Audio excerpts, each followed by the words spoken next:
Bonjour tout le monde, j'espère que vous allez bien. Samedi, on est déjà rendu le 12 septembre 2020.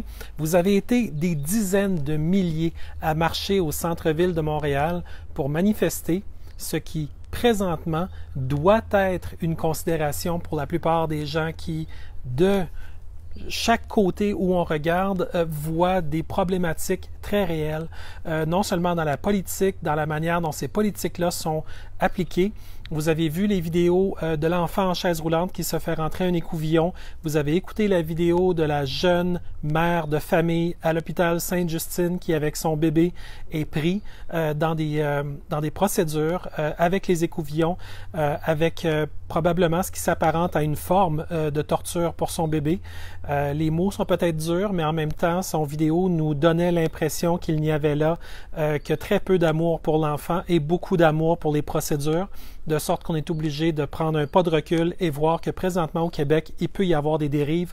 Vous savez qu'on a fait parler de nous au Québec un peu partout dans le monde avec M. Gérard du CIUS qui nous a annoncé le plus bonnement du monde qu'il y avait des Québécois qui présentement, au nombre de 1 ou de 2, qui sont détenus dans des endroits qui sont tenus encore secrets au moment même de publier ceci. Je n'ai pas encore vu un endroit qui publiait très clairement où des Québécois sont retenus.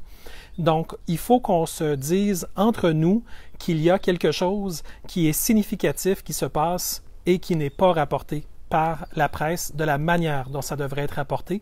Donc, le sentiment d'urgence que vous ressentez, ce n'est pas quelque chose qui est finalement à mettre aux oubliettes. Au contraire, c'est quelque chose qu'on ramène au premier plan et qu'on s'affirme. On dit, écoute, on ne peut pas être un citoyen responsable et laisser passer des choses comme celle-là. Il y a une discussion qui n'a pas lieu présentement. On voit qu'il y a 75 élus caquistes. Ils ont été élus, c'est correct. Mais présentement, ils n'écoutent peut-être pas la population ou encore ils écoutent toujours les mêmes dans une forme de chambre d'écho où il n'y a pas vraiment de variété d'opinion. Ce qui fait qu'il y a des dérives et présentement, il y a des gens qui souffrent. Il y a des gens qui, même au mois de septembre, ont eu de la difficulté pour leurs hypothèques, pour leur loyer. D'autres ont eu de la difficulté pour la nourriture. On a vu à Montréal apparaître des endroits où se trouvent des tentes où se réfugient finalement des citoyens qui, peut-être pour des problèmes de santé mentale, peut-être pour des problèmes tout bêtes, des problèmes financiers, se retrouvent finalement à la rue. Les vidéos comme ça qui ont lieu sont évidemment des échos de ce qu'on a vu lorsqu'aux États-Unis, il y a beaucoup de gens qui ont perdu leur maison, il y a beaucoup de gens qui se sont retrouvés à la rue là aussi. Présentement au Québec, on a un sérieux examen de conscience à faire parce qu'au moment où il y a encore un effort au niveau de la CAQ pour quelque chose qui ressemblerait à l'idée du projet de loi 61 pour ouvrir les vannes pour des investissements qui enrichiraient nécessairement des riches entrepreneurs, il n'y a rien pour la population. On se rappelle que le gouvernement de la CAQ avait déjà dépensé 14,9 milliards pour la crise sanitaire d'urgence pandémique selon le narratif de l'OMS et pourtant les gens se retrouvent qu'ils n'ont rien encore. Alors c'est un énorme problème. Et présentement, beaucoup de Québécois en font les frais. C'est un agenda qui nous arrive de l'OMS, qui est interprété localement par des élus de la CAQ qui pensent peut-être bien faire, mais qui arrivent avec des façons de dire les choses aux gens qui nous donnent à penser que tout ça n'est pas forcément pour notre meilleur intérêt. On a eu cette semaine, il y a 2 jours en fait, le premier ministre, François Legault, qui a dit qu'il allait sévir avec des amendes à l'intérieur. Ça a été quelque chose qui a fait réagir beaucoup. On a vu que dans les rues de Montréal aujourd'hui, lors de la manifestation, il y avait des gens qui disaient haut et fort qu'il y a de l'oxygène et que cet oxygène-là, elle est là pour être respirée et que respirer, ben, ça fait partie des nombreuses conditions qui améliorent la compétence immunitaire naturelle à large spectre du corps humain. Et ce serait triste de passer tout ça sous silence comme le font les gens, comme le docteur Horacio Arruda, qui met beaucoup de préséance au masque, à la distanciation et au potentiel vaccin, mais qui en met très peu sur la compétence immunitaire naturelle des humains, sur le fait d'avoir des bonnes habitudes de vie, de l'exercice, du mouvement, de la vitamine C, de la D3, du zinc. Dans mon cas, moi, vous me connaissez, un petit peu de cuivre. chacun sa formule. C'est à vous de faire évidemment la démarche auprès du personnel médical approuvé pour dire toutes ces belles choses-là dans votre cas. Mais évidemment, tout le monde fait ses recherches, tout le monde s'interroge. Mais il y a une autre chose qui fait que les gens s'interrogent actuellement et c'est Facebook. Facebook est une plateforme qui techniquement a beaucoup à offrir. Vous le voyez présentement, je fais un live. C'est une plateforme sur laquelle on peut faire des publications qui sont très longues, des publications dans lesquelles il y a des images, du son, puis surtout de la vidéo. C'est une belle plateforme techniquement parlant, mais il y a des forces à l'œuvre chez Facebook qui veulent modifier le rapport de pouvoir entre l'usager, son information, son réseau et finalement l'agenda qu'entretient Facebook. C'est un agenda qui de plus en plus se dessine pour être aligné sur celui du Parti démocrate américain, l'immense pieuvre du Parti démocrate américain qui se ramifie évidemment d'un bout à l'autre du monde. Ceux qui ont suivi mes publications, je vous ai également montré jusqu'où en Afrique ce réseau-là se rend. On parle de Gates, de Soros.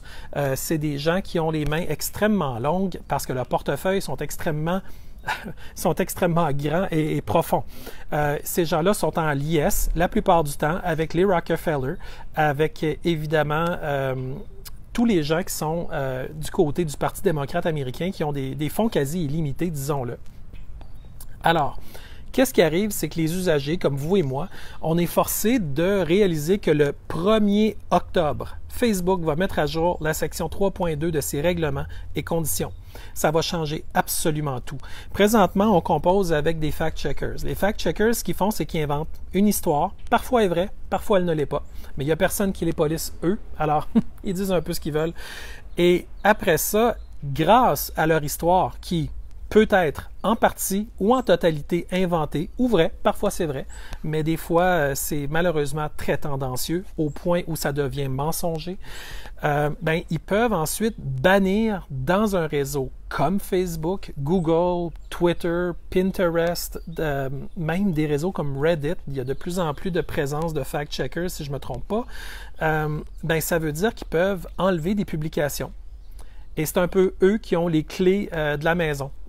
Donc, ça devient très difficile de dire une vérité qui contredirait l'opinion personnelle ou l'opinion corporative de quelqu'un qui emploie un fact-checkers.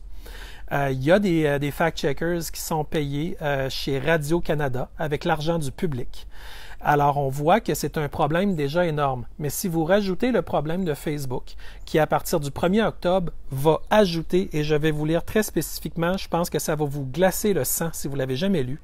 Écoutez bien ça, parce que ça, c'est le signe de ce que tous les gens qui sont en liesse avec l'agenda qui pilote finalement cette nouvelle directive-là chez Facebook, c'est la nouvelle tendance qu'ils vont vouloir faire. OK? Alors, ils vont essayer de tout mettre sur le dos des éventuels problèmes juridiques. Ce qui n'est pas totalement dénué de sens, parce que personne n'en veut des problèmes juridiques. On est bien quand on n'en a pas. Mais en même temps, j'ai l'absolue certitude que si quelqu'un voulait pousser ça à l'extrême, il pourrait peut-être y avoir des dérives. Alors, voici ce que le texte va dire. Nous pouvons également, ça c'est Facebook qui parle, nous pouvons également supprimer ou limiter l'accès à votre contenu. Puis en fait, c'est mal dit parce que c'est plus votre contenu. Dès que vous le mettez sur Facebook, c'est à eux. Mais en fait, il est associé à notre profil. Donc, à votre contenu, à vos services, à vos informations, si nous estimons que cela s'avère raisonnablement nécessaire. Ça, c'est un peu comme une carte blanche, littéralement. OK? Pour éviter ou atténuer les effets juridiques ou réglementaires négatifs sur Facebook. Donc, si Facebook considère que c'est négatif que quelqu'un parle de Donald Trump avant les élections du 3 novembre 2020 qui arrivent très vite, il pourrait à ce moment-là trouver peut-être une façon, un angle pour arriver à l'enlever, l'information. Ce qui serait extrêmement perturbant parce que ce n'est pas du tout la manière dont vous voulez que Facebook interagisse avec ce qui constitue, à mon sens, vos informations. Alors, ça nous pousse en tant qu'usagers à dire, bon, est-ce que je vais pouvoir continuer à dire la vérité? Est-ce que je vais pouvoir continuer à m'exprimer librement avec ce genre de directive-là qui est mise en place par Facebook à partir du 1er octobre 2020 où je vais moi-même décider à l'avance de tout de suite préparer le terrain et d'aller immédiatement sur d'autres plateformes où je n'aurai pas ce genre de contraintes-là. Des fact-checkers, des faux comptes, parce qu'il y a énormément de faux comptes, des comptes anonymisés avec une photo de chat, mais qui fait du mal à tout le monde en disant des choses horribles, mais qui vont dans le sens d'un narratif qui est très célébré chez Facebook. Donc, ça fait énormément de mal, puis il n'y a personne pour les policer. Et il y a malheureusement encore des gens qui sont juste malveillants. Des gens qui sont juste malveillants, qui n'amènent absolument rien aux échanges et qui sont là. Donc, malheureusement, on n'a pas vraiment d'outils pour passer outre de manière efficace sur Facebook à ce genre d'abus-là contre des gens qui veulent dire la vérité. Et évidemment, il peut y avoir des dérapages d'un côté comme de l'autre. Pourquoi pas? On est là pour jaser. C'est comme dans la vraie vie. Parfois, quelqu'un oublie de tenir la porte pour celui qui vient après. Mais sur Facebook, c'est devenu de plus en plus difficile. Or, je pense que vous êtes tous devant votre écran Facebook en ce moment en train de me regarder et vous savez très bien que l'interface est vraiment belle. Elle fonctionne vraiment bien et on ne veut pas forcément tout perdre de Facebook. Donc, le but, c'est pas de quitter Facebook de manière sauvage, c'est simplement de préparer de manière diligente notre présence dans d'autres réseaux. Comme ça, si un beau matin, Facebook se réveille en disant « Ah, ben je vais couper tel influenceur », comme ils l'ont fait avec Mike Adams de Health Ranger, avec Alex Jones, avec, en fait, beaucoup de monde ont été coupés dans Facebook, vous les savez, vous les connaissez pour la plupart, Max Igan, des gens qui, je sais pas, Max, il a été coupé de YouTube encore récemment sur sa 3e chaîne de backup, mais je ne sais pas s'il y a encore de la possibilité sur Facebook, mais il me semble que non. Toujours est-il que tout ça est dangereux finalement. Dire la vérité, dire ce qu'on pense, ben, c'est quelque chose qui est devenu finalement très surveillé, très policé. Donc si on veut continuer à se jaser, il faut qu'on continue à créer les réseaux ailleurs. C'est la raison pour laquelle depuis une semaine et des poussières, je vous invite à être curieux, à sortir de vos habitudes, parce qu'elles sont confortables, nos habitudes. Vous le savez, on met finalement le pied devant l'autre, on se dit, bon, je sais où je m'en vais, tout ça, puis là, tout à coup, Claude, il dit qu'il faut aller découvrir d'autres réseaux, des noms que vous avez peut-être jamais entendus, ou alors très peu, ou alors que c'était d'autres personnes qui y allaient, mais pas vous. Désormais, il va falloir peut-être faire un petit pas. Puis vous allez voir que ce petit pas-là va vous permettre de découvrir quelque chose de nouveau. C'est comme quand vous allez à Los Angeles, puis vous allez à Disneyland, mais vous allez dire, OK, j'ai vu Disneyland, y a-t-il quelque chose d'autre à voir? Puis vous allez à Knott's Berry Farm, puis là, vous allez dire comme, wow, c'était quoi ça? Comment ça se fait que j'ai pas été là avant Disneyland? C'était bien plus le fun. Mais c'est la même chose, c'est que dans les autres réseaux sociaux, vous allez découvrir quelque chose qui va vous plaire, qui va vous passionner, qui va vous donner le goût de continuer à découvrir les réseaux sociaux et surtout à vous exprimer dans la plus haute réalisation de vous-même. Dans votre cœur, vous avez des choses à dire. Ce serait poche de tout le temps avoir un filtre de rectitude et d'autodestruction de vos idées. On appelle ça de l'autocensure. Pour finalement plaire à des agendas qui sont flous, qui sont souvent parasitaires, qui sont souvent exagérés au niveau de plateformes comme Facebook. Facebook, c'est des dizaines de milliers d'employés, si ce n'est pas plus que 100 000. C'est pas tout le monde qui est méchant là-dedans, il y a plein de bon monde. Et puis on les félicite, puis on les remercie d'être là. En même temps, il y a peut-être des gens qui, à la tête, sont connectés avec d'autres gens qui ont des agendas qui ne vont pas dans le sens de votre meilleur intérêt. Or, s'il y a une chose que je vous dis depuis le début, c'est qu'il faut être dans l'action. Il ne faut pas être dans la passivité, il ne faut pas attendre que quelqu'un d'autre fasse les choses pour nous, il faut les faire nous-mêmes. Et puis ça, d'aller sur une autre plateforme comme vk.com, MeWe, MEWE.com. Faites-vous-en pas, je vais toutes vous les donner. Vous me connaissez, chers amis. Il va y avoir en commentaire les adresses très exactes que vous pouvez aller pour devenir mon ami dans ces réseaux-là et on s'entend. Dès que vous êtes mon ami, allez voir mes amis dans la liste et devenez ami avec chacun d'entre eux. Ou encore, visitez un des groupes dans ces autres sites de réseautage social-là et allez voir les groupes où il y a d'autres Québécois et vous allez pouvoir devenir ami avec eux. Et j'ai des bonnes nouvelles pour vous, des vraiment bonnes nouvelles pour vous. Juste dans les derniers jours où j'ai demandé aux gens de venir me rejoindre, vous avez déjà été des centaines et des centaines à venir me rejoindre dans ces réseaux-là. Ce qui signifie qu'advenant qu'un jour on ait de la difficulté, on ne le souhaite pas. On veut pas, mais on peut pas tout prévoir dans la vie. Alors, on a un petit backup. Si jamais il y a un problème, je vous retrouve instantanément sur les autres réseaux où on est encore connecté.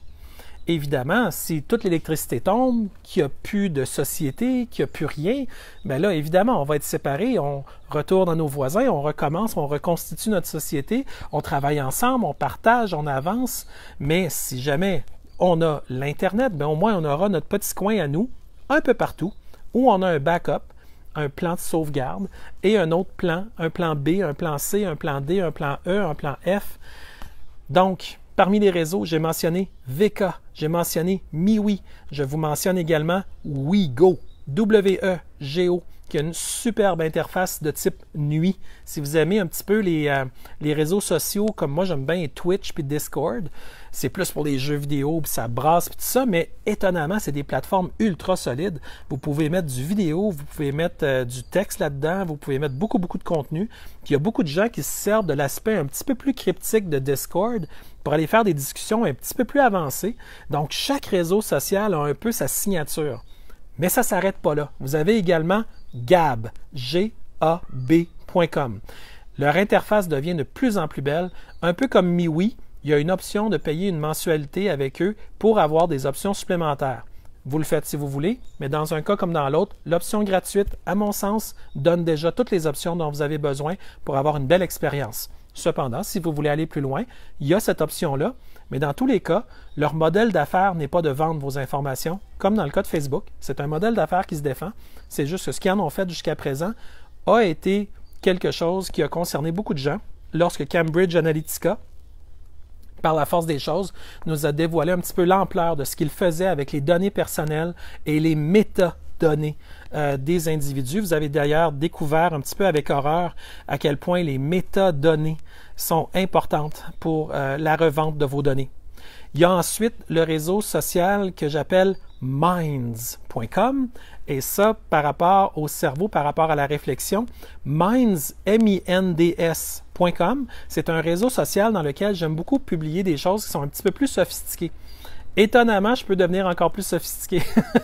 Donc, c'est un réseau social où, finalement, les gens aiment brasser des idées plus de fond. Vraiment le fun comme réseau. Il y a beaucoup de gens qui me parlent de Parler. Parler, je le vois comme une forme de Twitter. Dans le fond, on s'en sert un petit peu plus pour l'amplification que pour le contenu lui-même. On peut mettre des textes un peu plus longs, il n'y a pas de problème. Mais c'est une plateforme qui a l'air d'être plus intéressante, un peu comme Twitter, où est-ce qu'on relaie des informations rapidement vers des sites web.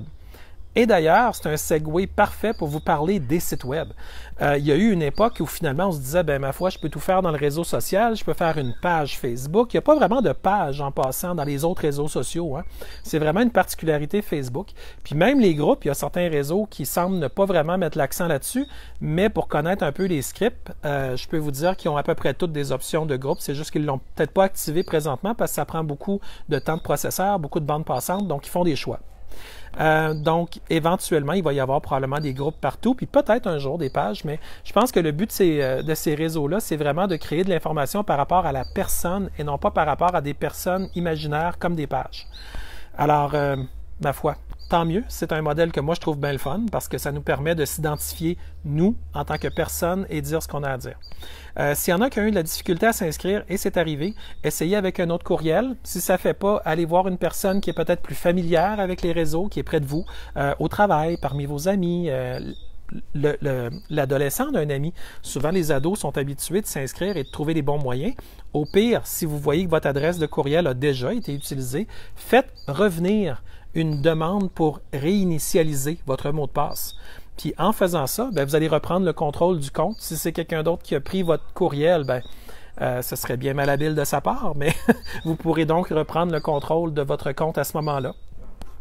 Alors, c'est à vous que ça appartient, le fait d'explorer ces nouvelles plateformes-là, comme vous avez exploré Facebook quand ça a sorti il y a peut-être 10 ans que vous vous êtes inscrit. Beaucoup de monde s'est inscrit en 2007, 2008, 2009. Ça faisait une couple d'années que Facebook existait depuis environ, je crois, 2004. Donc, essentiellement, aujourd'hui, plus de 10 ans plus tard, vous êtes appelé à vous demander si Facebook est capable de finalement combler tous vos besoins. Et il n'y a pas de mal d'être capable de faire un shopping informationnel à différents endroits qui sont importants pour vous. Alors, c'est la raison pour laquelle, au courant des prochaines semaines, parce qu'on s'en vient au 1er octobre quand même très vite, je vous invite à faire l'effort, à aller dans l'action, créer votre nouveau compte si ce n'est pas déjà fait, dans les autres plateformes. La raison pour laquelle je vous demande de devenir ami avec moi, c'est parce que je suis content de vous retrouver là. On s'entend. Mais je m'attends à ce que beaucoup de gens viennent voir mon compte pour dire « Oh mon Dieu, OK, qui est ami avec Claude? C'est beau, je veux être ami avec eux autres, moi aussi. » Et la bonne nouvelle que je voulais vous dire tantôt, j'ai complètement escamoté, j'aurais dû vous le dire parce qu'il y en avait une deuxième bonne nouvelle. Je remarque que dans les réseaux, même VK, qui est un réseau VKontakte en russe, les Québécois, en français, on est rendu qu'on rivalise. On rivalise avec nos cousins français. Il y a beaucoup de contenu québécois qui se publie et j'aimerais vous féliciter. C'est du contenu de qualité, à jour, recherché. Plus ça va, plus vous comprenez qu'il faut mettre les liens avec les sources, plus vous comprenez que les paragraphes sont punchés, ils mettent très exactement les bons textes, vous utilisez beaucoup plus les guillemets lorsque vous publiez. Je vous sens être en train de rentrer dans un niveau supérieur de publication dans vos publications, dans Facebook, mais aussi dans tous les autres réseaux. Alors évidemment, pour moi, c'est du bonbon. Je suis au Québec, puis je vois qu'on est en train de passer à une vitesse supérieure au niveau des réseaux. Et on avait besoin de maturer très rapidement par rapport à tout l'écosystème informationnel en ligne et je peux vous garantir la gang, je suis vraiment fier de vous, vous le faites, vous êtes bon puis vous reflétez une version de vous-même qui ne peut qu'attirer d'autres gens à suivre les excellentes publications que vous faites. Alors évidemment, moi aujourd'hui, j'aurais d'autres choses que je pourrais vous parler, vous le savez, juste avec ce que notre premier ministre a dit qu'il allait devenir plus sévère avec les gens qui sont à l'intérieur, ça nous donne à penser qu'on n'a pas le choix de faire la transition vers d'autres réseaux sociaux parce qu'il faut d'autres réseaux sociaux, pardon, parce qu'on n'a pas le choix d'avoir des façons de se contacter nous, parce qu'évidemment, avec un premier ministre qui décide d'aller dans le sens de ce que l'OMS dit et non pas ce que des millions et des millions de Québécois disent, dont des médecins. Bravo d'ailleurs à Dan Pilon qui a évidemment interviewé un médecin qui a été fort courageux. Docteur, je vous félicite, qui j'espère va revenir, des paroles posées, des propos structurés, toujours intéressant d'entendre ça. Et plus ça va, plus finalement les gens qui veulent refléter ce qui pour eux fait du sens sont capables de structurer un discours qui est accessible et attrayant. Alors, il ne faut pas arrêter. On est sur une lancée, ça va bien, on travaille ça, on continue à grandir, puis quand on grandit, on prend notre place physiquement, mentalement, politiquement, socialement, dans l'entreprise. On est capable de dire aux gens, voici, je comprends ta position. Aimerais-tu qu'on en parle? La mienne, je la défends en raison de tel point. Je peux t'en parler plus. Mais en même temps, je te laisse le temps d'y penser. Ce sont des points importants. C'est normal que tu aies besoin de temps pour bien voir que tout ça, finalement, ça cadre peut-être pas avec le narratif que tu as entendu jusqu'à présent, mais ce sont des points absolument essentiels à intégrer immédiatement dans ta vie. La chose que vous pouvez toujours garder à l'idée, c'est est-ce que c'est vrai que tout ça va durer non pas 14 jours, 40 jours, quelques semaines, quelques mois, mais est-ce qu'on s'en va pas vers 18 mois, 24 mois, 5 ans? Et basé sur quoi? Ce sont des questions qui ne sont jamais adressées par la classe politique, qui profitent d'un flou informationnel dans leur propagande pour finalement forcer la population à embarquer dans un théâtre qui n'est pas le nôtre. Quand les gens se réunissent, ils se réunissent pour se voir, pas pour voir une pâle version de la personne qu'ils sont allés voir. Ils sont allés là parce qu'ils veulent connecter avec l'humain. Et l'humain, ça donne qu'on est équipé pour connecter les uns avec les autres. Que ce soit au niveau de notre sourire, que ce soit au niveau de notre biologie, on est fait pour être des êtres sociaux. Or, tout ce qui brise la partie sociale de l'humain est peut-être quelque chose qui cause plus de tort qu'on peut le penser à première vue. Et c'est là que notre réflexion doit évidemment tourner, parce que si on ne voit pas au meilleur intérêt de notre personne, de l'humain, est-ce qu'on n'est pas en train de faire une erreur pas moi, mais des gens qui le font, qui suivent un narratif de propagande qui a l'air bien attrayant, jusqu'à ce qu'on s'y attarde un peu et qu'on comprenne que tout ça, c'est un niveau qu'il va falloir être extrêmement prudent. Autant on l'a été jusqu'à présent, on a été très bons joueurs, mais jamais on sera docile. On peut être finalement des bons partenaires pour réussir un projet, mais être docile, ça n'appartient pas aux humains. Ce n'est pas un langage qu'on accepte. Ce n'est pas dans ce sens-là qu'on veut vivre et c'est certainement pas dans ce sens-là qu'on va commencer à s'exprimer ou interagir entre nous autres. On est là pour être respectueux de notre personne et c'est parce qu'on comprend le respect qu'on est capable de respecter l'autre. Or, quand on se respecte, il faut se respecter pour vrai. Ça veut dire que si on a une idée, on peut en discuter, échanger d'idées. Tout le monde peut le faire. Mais par contre, si les arguments de l'autre ne tiennent pas la route, ce serait de ne pas se respecter que de les accepter à leur face même. Il faut aller jusqu'au bout de ça. Et ça vaut pour ceux qui auraient une opinion différente. Donc, tout ça, ça se fait dans le respect. Donc, quand vous voyez des gens qui essayent d'avilir les échanges et de les ramener vers le bas, soyez conscients que ces gens-là se retourneront également contre vous si jamais vous n'allez pas dans le sens de leur fenêtre très étroite de réalité. Je vous l'ai dit à plusieurs reprises, quand vous ouvrez les portes de grange, tout à coup, il y a une réalité extraordinaire qui vous apparaît, c'est celle que vous aviez déjà en dedans de vous. Vous libérez une énergie fascinante parce que c'est la vôtre, vous êtes en cohérence avec votre existence. Mais quand on vous force à être l'acteur d'une pièce de théâtre que vous ne voulez pas, qu'est-ce qu'on fait? On vous réduit. Or, vous savez très bien que vous n'êtes pas ici pour être réduit. Vous êtes ici pour prendre vos responsabilités, pour vous respecter, pour prendre toute votre place et réaliser la plus haute version de vous-même, dans l'amour et dans la lumière. N'oubliez jamais que des gens qui peuvent être malveillants peuvent manipuler la lumière, mais étonnamment, ils ne manipulent pas l'amour. Et c'est la raison pour laquelle on dit souvent, il n'y a pas de cœur. Cherchez. Cherchez, ça se peut que vous trouviez pourquoi ils n'en ont pas. Alors la gang, ça a été évidemment un immense, immense plaisir de vous voir dans les rues aujourd'hui. Ça a été évidemment un plaisir de vous lire pendant les derniers jours. Vous avez vu, j'ai fait un petit peu moins de live. Faites-vous-en pas, je suis toujours là, je travaille toujours autant. Vraiment, 18 heures par jour minimum, mais j'ai du fun. J'irai pas m'en plaindre, j'adore ce que je fais. Mais en même temps, je le fais parce que vous m'envoyez de l'amour, vous m'envoyez votre belle énergie, puis moi j'espère que je vous la renvoie à chaque publication que je fais en avançant de manière ferme, en avançant avec confiance, avec puissance. C'est vous ça.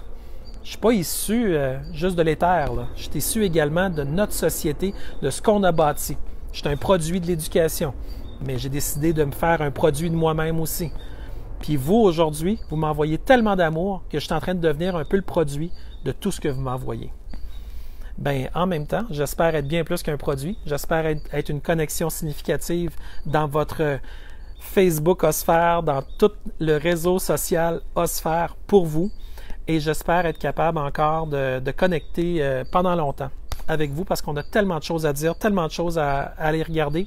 Le prochain vidéo, je vais probablement vous parler de la grande réinitialisation parce que le Forum économique mondial revient à la charge. Parce que pour eux, ça devient la pierre angulaire en janvier 2021 pour leur plan mondial de détruire ce qu'on a connu et de reconstruire à leur profit et uniquement pour eux. Un monde qui va leur ressembler à eux, mais pas à nous.